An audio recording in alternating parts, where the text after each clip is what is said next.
সবার আগে সোনামার রান্নাঘর চ্যানেল থেকে সকল বন্ধুকে জানাই অনেক অনেক ধন্যবাদ। আজ আমি বন্ধুদের বানিয়ে দেখাবো মাথা খারাপ করা কাশ্মীরি কাঁচা আমের আচার। বন্ধুরা, আমি এই কাশ্মীরি আমের আচার রেসিপিটি বেশ কয়েকদিন আগে বানিয়ে রেখেছিলাম। যেদিন বানিয়েছিলাম সেদিন যদি ভিডিওটা আপলোড করে দিতাম তাহলে বাড়ির সবাই মাথা খারাপ করা কাশ্মীরি আমের আচার রেসিপিটি টাইটেল দেওয়া হতো না।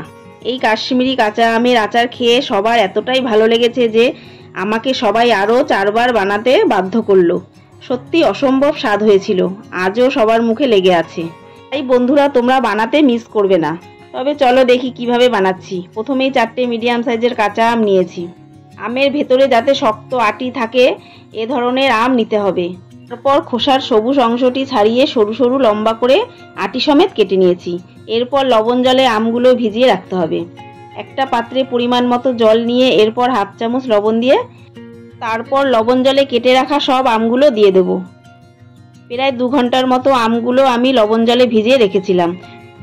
2 ঘন্টা পর ভালো করে জল ঝরিয়ে রাখতে হবে। এখানে 1 ইঞ্চি আদা খোসা ছাড়িয়ে সরু সরু করে কেটে নিয়েছি। আর এখানে 4টে শুকনো লঙ্কার বীজ ফেলে ঠিক এই রকম সরু সরু করে লম্বা করে কেটে নিয়েছি।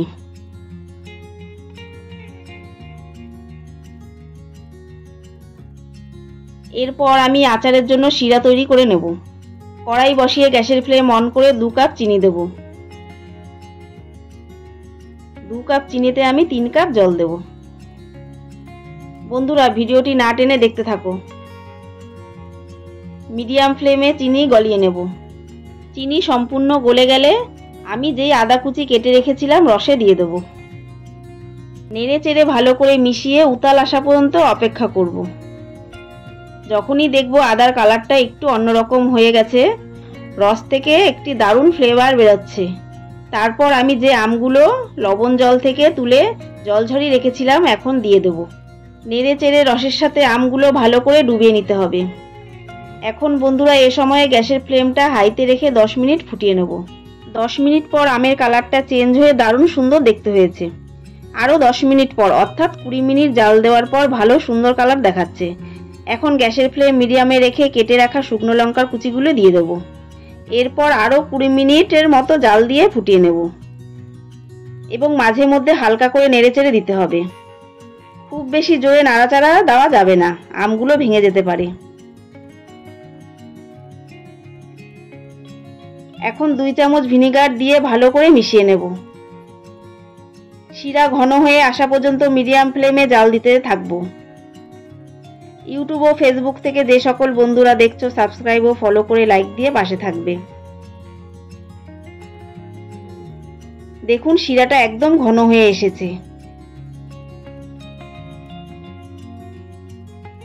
আর আমের ভেতরে রস ভালো করে ঢুকে গেছে। এখন গ্যাসের ফ্লেম অফ করে 2 ঘন্টার মতো ঢেকে রেস্টে রাখলে ঠান্ডা হওয়ার পর দেখবে একদম রস ঘন হয়ে যাবে। দেখো বন্ধুরা, 2 ঘন্টা পর রস একদম ঘন হয়ে পারফেক্ট কাশ্মীরি আচার তৈরি হয়ে গেল। এই আচারটা খেতে এতটাই ভালো হয়েছিল যে অন্য কোনো আচারের সঙ্গে তুলনা করা যায় না। একবার বানালে আপনাকে বারবার বানাতে বাধ্য করবে। ভিডিওটি কেমন লাগলো কমেন্টে বন্ধুরা অবশ্যই জানাবে। সবাই ভালো থাকবে, সুস্থ থাকবে।